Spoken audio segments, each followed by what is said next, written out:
cooking for my dad until I find my husband. Today we're making some festival. Again, a very simple recipe, so let's get into it. First, I'm going to go ahead and use 1.5 cups of flour. I'm going to add to that half a cup of cornmeal, 2 tablespoons of sugar, 1 teaspoon of salt, 1 tablespoon of baking powder, and I'm going to mix that all together.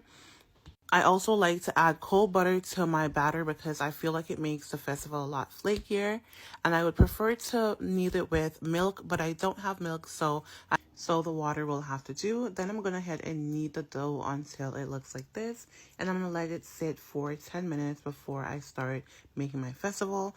I didn't get any recording of me palm rolling the festivals, but all you need to do is pinch pieces of dough off at a time, and then roll it in the palm of your hands to make that shape. And then we're gonna fry our festival on low to medium heat, and we're gonna let them fry for a little while until you know that the inside has been cooked thoroughly. And then once you're done frying your festival, you should have nice golden delicious festival. I really hope this recipe works for you. Let me know in the comments if you have a chance to try this. Enjoy.